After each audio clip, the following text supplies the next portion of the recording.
नमस्कार दोस्तों, कैसे हैं आप सभी। जैसा कि मैंने आपको बताया था, आज सेकंड पार्ट हम स्टार्ट कर रहे हैं। और सेकंड पार्ट में जो पहला अध्याय है, यानी कि 89th एपिसोड में, वो है वेदांत संदेश। ये स्वामी लीला शाह महाराज के प्रवचनों में से लिया गया है, जो कि दिनांक 31 अक्टूबर 1956 31 अक्टूबर 1956 शाम को अद्वैत आश्रम अजमेर की नींव उद्घाटन के दौरान किया गया प्रवचन था। तो चलिए सुनते हैं। मैं पाठ करता हूँ इसका और आप लोग इस सत्संग का लाभ उठाइए। वेदांत संदेश। हम जो भी जीव देखते हैं, उन सभी के जीने का मकसद सुख, शांति, सच्चा आनंद ही है। जैसे नदियां रात दिन लगातार समुद्र से मिलने के लिए दौड़ती रहती हैं, वैसे मनुष्य भी लगातार सिर्फ उस नित्य आनंद, अखंड आनंद में स्थित होने के लिए ही प्रयत्न करता रहता है। वेदों की महिमा। आपने सुना कि आपको हिंदू साहित्य भंडार से मुंह नहीं मोड़ना चाहिए। एक समय था जब भारत में वेदवाणी की ध्वनि सुनी जाती थी। वेदवाणी के लिए क्या कहना। यह दिव्य वाणी है। वेदों के ज्ञान के मुकाबले में दूसरा कोई ज्ञान ठहर नहीं सकता। दुनिया में सबसे प्राचीन ग्रंथ वेद ही हैं। उपनिषद वेदों के ज्ञान भाग हैं। श्री वेदव्यास, पतंजलि, बुद्ध, कणाद व दूसरे दर्शनकारों ने उपनिषदों से ही प्रमाण दिए हैं। उपनिषदों में ज्ञान का भंडार भरा हुआ है, वह सुनो। आप कहोगे कि सुनने से क्या लाभ होगा। गुरु नानक देव फरमाते हैं, सुन सुन अंधे पावह राह। अंधे कौन है? जिन्हें ज्ञान चक्षु नहीं है, उन्हें रास्ता मिलता है। भक्ति क्या है, योग क्या है, धर्म क्या है, ज्ञान क्या है, परमेश्वर क्या है, जीव क्या है, संसार क्या है। साधारण धर्म क्या है, विशेष धर्म क्या है, राजयोग क्या है, निमित्त कर्म, काम्य कर्म, अध्यात्म कर्म, अधिदेव कर्म, अद्भुत कर्म क्या है। श्रवण, ज्ञान, मनन, ज्ञान, साक्षात ज्ञान क्या है। इन सब बातों को सुनने पर ज्ञान होता है। इसलिए गुरुजी ने कहा है कि सुन सुन अंधे पावह राह। सुनते सुनते अज्ञानियों को जानकारी होती है कि कर्तव्य क्या है व अकर्तव्य क्या है, क्या करना चाहिए और क्या ना करना चाहिए। माताओं व देवियों सबको इसलिए जानकारी होती है, इसलिए सुनो। सुनिए वेद स्मृति शासत। पहले आपने सुना कि वेद सभी ग्रंथों के सरताज हैं। हिंदू साहित्य भंडार में 4578 मुख्य ग्रंथ हैं, 4578। वेद उन्हीं सभी शास्त्रों के सरताज हैं। इसलिए गुरु नानक देव जी ने भी पहले वेदों का नाम लिया है। उन वेदों की वाणी सुनो। दूसरे शास्त्र, खट दर्शन, 6 शास्त्र भी सुनो। श्रवण करो, स्मृतियां सुनो। याज्ञवल्क्य आदि स्मृतियों का श्रवण करो, इससे आपके भ्रम दूर होंगे। गीता सुनो। श्रीमद् भागवत गीता की शिक्षा। गीता एक नहीं है, गीताएं कई हैं। लोकमान्य तिलक ने अपनी गीता रहस्य में उनका वर्णन किया है। मगर मेरा गीता कहने का अर्थ श्रीमद् भागवत गीता से है। उस गीता में कई भाष्य रचे गए हैं, कई टीकाएं लिखी गई है, दुनिया की कई भाषाओं में उनका अनुवाद हुआ है। गीता क्या है? गीता एक अमूल्य रत्न है। हिंदू साहित्य भंडार में जो 4578 मुख्य ग्रंथ हैं, उनका सार गीता में है। सूत्र रूप में सब कुछ बताया गया है। एक बात याद रखो कि अगर उपनिषद नहीं होती तो गीता भी नहीं बन पाती। जैसे सीता नहीं होती तो रामायण नहीं बन पाती। ये गीता बताती है। गीता क्या बताती है? बताती है कि वह ही है सब कुछ। आप हो दृष्टा, अनुमंता, भर्ता, भोक्ता व महेश्वर। आप उसे जानो। आप दृष्टा हो। दृष्टा क्या है? दृष्टा अर्थात साक्षी। वह जहां तहां साक्षी होकर बैठा है, उसे अब दृष्टा कहा गया है। वह अंतर्यामी है। अनुमंता का अर्थ है सुमति, राय देने वाला, आज्ञा देने वाला। उसे अनुमंता कहा गया है। आप दृष्टा, अनुमंता व भर्ता हो। वह भरता है सबका। उत्पत्ति वह करता है, पालन करता है, भोगता है। भोगता है तो कौन भोगता है? जहां जहां स्थूल, सूक्ष्म व कारण शरीर आदि लगे रहते हैं, वास्तव में उसमें कुछ नहीं है। जहां अद्वैत करोगे तो वहां सब उसमें बनेगा। आप दृष्टा, अनुमंता, भर्ता व भोक्ता हो। वह भोगता है तो जीव रूप के कारण जहां स्थूल शरीर आदि उपाधियां हैं, वहां वह भोगता है। सौराष्ट्र गुरुकुल कन्या महाविद्यालय के आचार्य से मेरी मुलाकात हुई। मैंने उनसे पूछा, महाराज आत्मा का तो जन्म ही नहीं है, तो फिर उससे भर्ता व भोक्ता क्यों लगाते हैं? यह कैसे है? राजा परीक्षित को महामुनि सुखदेव ने यही बताया है कि आत्मा के कारण तो तुम पैदा नहीं हुए हो। आत्मा का जन्म मानेंगे तो आत्मा की मृत्यु भी माननी पड़ेगी। यह गीता आदि शास्त्रों के विरुद्ध है। यजुर्वेद के कट उपनिषद में बताया गया है कि आत्मा अजर अमर है। गीता के द्वितीय अध्याय में भी 11 श्लोक से 30 श्लोक तक कहा गया है कि आत्मा अजर अमर है तथा आत्मा का नाश नहीं होता। जिसका जन्म ही नहीं है तो उसकी मृत्यु भी नहीं होती। तब महाराज, जिसका जन्म नहीं उसे भरता भोगता आदि बातें क्यों लगी हुई? कहने लगे, यह बात सत्य है। जहाँ शरीरों की उपाधि है उसके लिए ही ऐसा कहा हुआ है कि आप दृष्टा, अनुमंता, भर्ता, भोक्ता व महेश्वर हो। महेश्वर ब्रह्मा आदि का भी स्वामी है, इसलिए ही उसे महेश्वर कहा गया है। उसे सच्चिदानंद भी कहा गया है। नित्यम ज्ञानम अनंतम ब्रह्म, आनंद व ब्रह्म। यह है भूमा, नित्य सुख, इसलिए इसे परमात्मा कहा गया है। लोग कहते हैं कि वेदांती तो जगत को नाश कर देते हैं, ऐसा कहा है। वेदांती तो जगत को नाश नहीं करते हैं भाई। यह ऐसी बात है कि वेदांती उसे थोड़ा भी हाथ नहीं लगाते हैं। वह तो उसे वैसे के वैसा ही रहने देते हैं, उसे कुछ नहीं कहते हैं, नाश आदि नहीं करते हैं। जगत जैसा है वैसा ही पड़ा रहता है भाई, उसे वैसा ही पड़ा रहने दो, परंतु उसके तत्वों को जानो, यही बात है। आत्मबोध का फल। आप कहोगे कि नहीं जानेंगे तो फिर क्या होगा? तब अर्जुन जैसा हाल होगा जिसका साथी था आनंद कुंद। उसे जब तक तत्वों का बोध नहीं था तब तक उसके हाथों से गांडीव और धनुष गिरता रहता था। कैसा ना बहादुर था अर्जुन, जिसे महादेव कहते हैं। उस पर विजय प्राप्त करने वाला कौन? अर्जुन। उसके हाथों से भी धनुष गिर गया। आंखों से पानी बह रहा है। एक आंसू नहीं, दो नहीं, तीन नहीं, पानी से उसके पूरे नेत्र भीग गए थे। यही हाल होता है ऐसों का। तब आत्मबोध से क्या होता है? जो चाहते हैं वह आपको मिलता है। आप क्या चाहते हैं वो मैंने पहले आपको बताया है कि दौड़ते हो आनंद के लिए, शांति के लिए, सुख के लिए। आप जो यहाँ सत्संगी बैठे हैं उसमें से किसे सुख, आनंद व शांति नहीं चाहिए? जिन्हें नहीं चाहिए वे अपना हाथ ऊपर करें। किसी ने भी हाथ ऊपर नहीं किया। इसका मतलब है कि आप सब सुख, आनंद व शांति प्राप्त करना चाहते हैं। मैं जो बताता हूँ वह ऋषि मुनियों ने बताया है, गीता ने बताया है, भगवान श्री कृष्ण ने कहा है कि जो वेद ने कहा है, ब्रह्म सूत्र ने कहा है, वही मैं आपको बताता हूँ। कहोगे कि महाराज सुनते हैं, गीता की कथा तो सुनते हैं, परंतु आत्मज्ञान की बातें तो दिल में नहीं बैठती हैं। यह बात है बड़ी बात, जो कि महाभारत के योग पर्व में महाराज धृतराष्ट्र के सनकादिक महाराज ने बताई है। उसने पूछा कि कृपा करके तत्वों का ज्ञान दे, सत्य वस्तु का ज्ञान दें, तत्वों की बात बताएं। इस पर उन्होंने उत्तर दिया, आप परम तत्व को जानना चाहते हो तो पहले अपने भीतर झांको। चाहते हो कि पांडवों का जो कुछ है वह सारा माल मिले उन कौरवों को? ये सब आपके भीतर पड़ा हुआ है। आखिर चाहते क्या हो? तत्वों का बोध, सत्य का बोध। वह ऐसे नहीं होगा, उसे हटाओ। जब तक यह है तब तक वह नहीं मिलेगा। मन शुद्ध करें। तब कहोगे कि क्या महाराज हम सुने भी नहीं? भले सुनो, परंतु उस मन को साफ करने के बिना परम शांति प्राप्त नहीं होगी।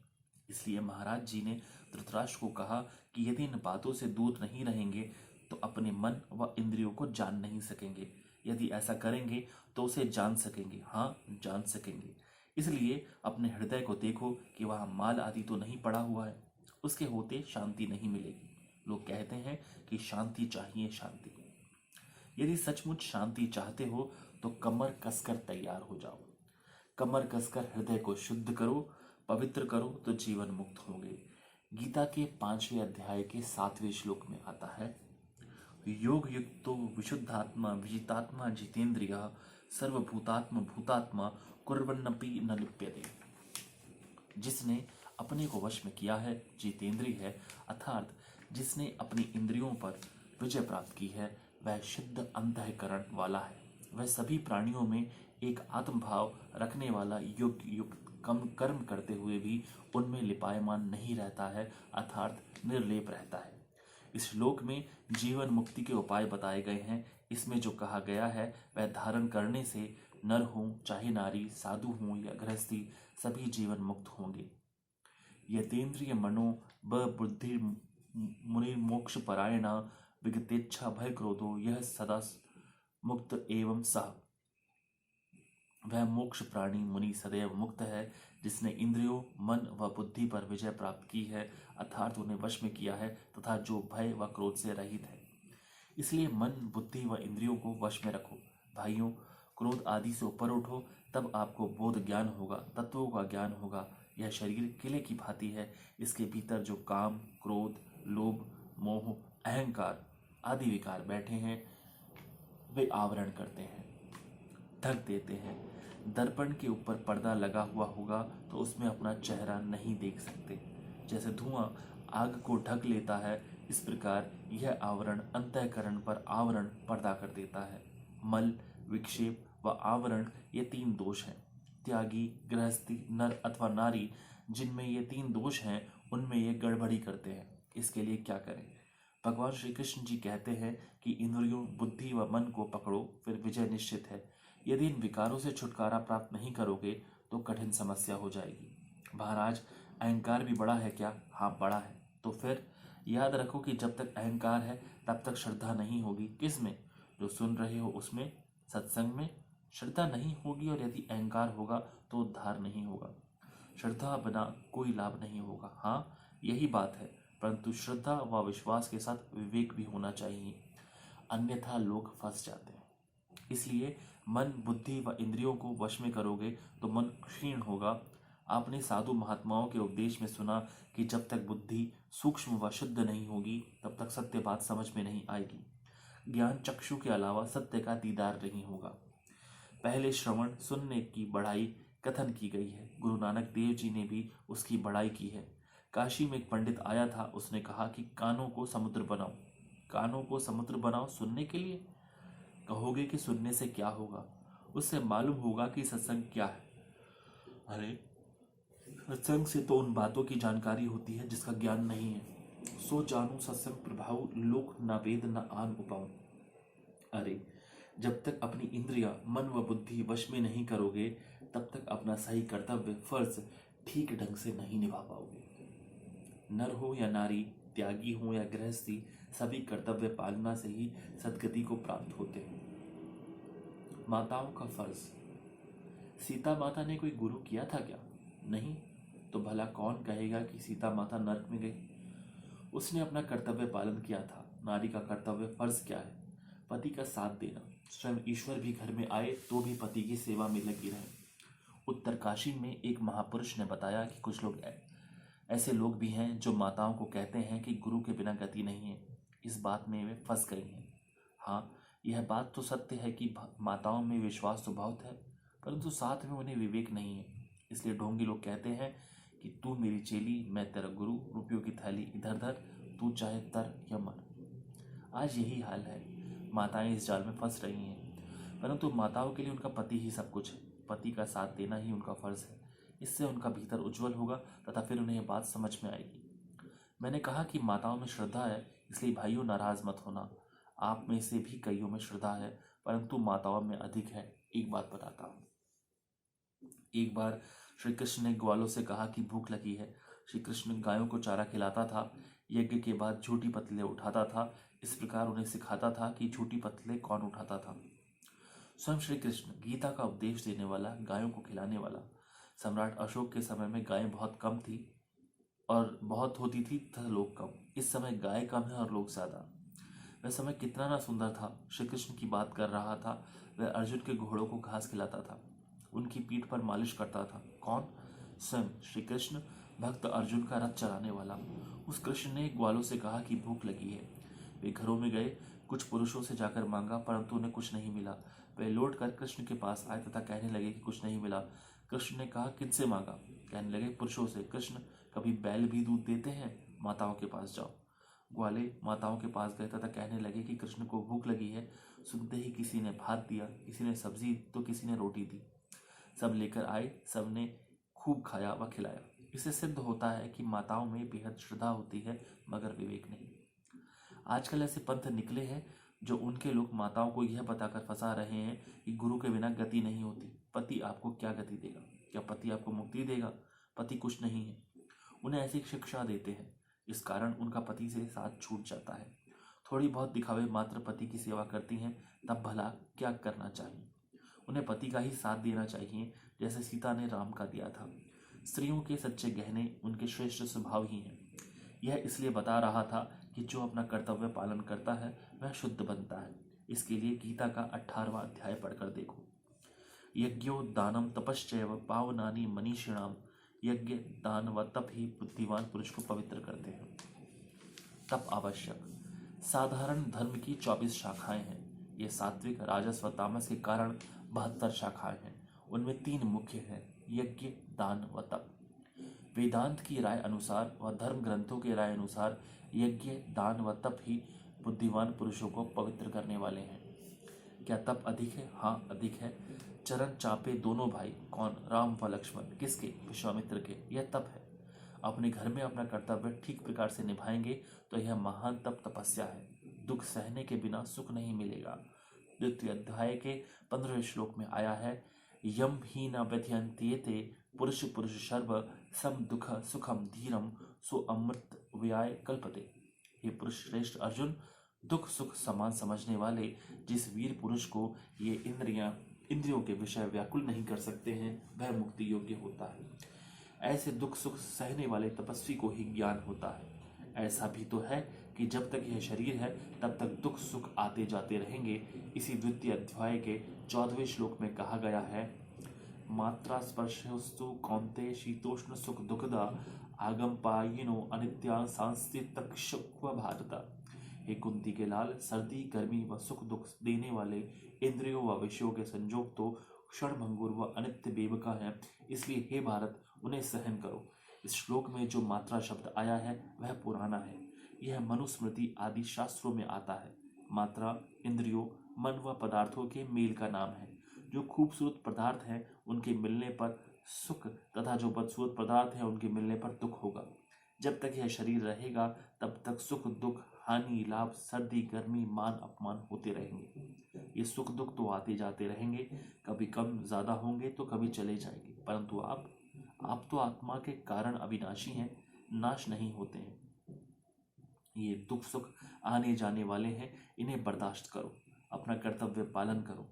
जो आने जाने वाले दुखों को सहन करता है, जो यह मानता है कि जब तक यह शरीर है तब तक ये आने जाने वाले दुख सुख बर्दाश्त करने हैं तथा अपना कर्तव्य फर्ज पालन करना नहीं छोड़ता, पूरी तरह उनका पालन करता है, वह त्यागी हो या गृहस्थी, नर हो नारी हो, उसे नमस्कार है। ऐसा गृहस्थी त्यागी से ज्यादा नहीं है तो कम भी नहीं है। जो कर्तव्य पालन करता है वह ठीक है, श्रेष्ठ है, परंतु जो फर्ज पालन नहीं करता वह चाहे वेद ही क्यों ना पढ़े, परंतु यदि उसका स्वभाव ठीक नहीं है तो वह वेदों के पढ़ने से भी पवित्र नहीं होता। इसलिए भगवान यह आज्ञा करते हैं कि मन, बुद्धि व इंद्रियों को वश में रखो, इन विकारों से दूर रहो। काश परमात्मा हमें सद्बुद्धि दे, सत्य बुद्धि दे कि हम बार बार तत्व की बातें, धर्म की बातें, नीति की बातें, भक्ति व कर्म की बातें सुने, जिससे यह बुद्धि बढ़े। कर नसीबा वाले सत्संग 2 घड़ियां। ओम शांति, ओम शांति, ओम शांति। धन्यवाद मित्रों।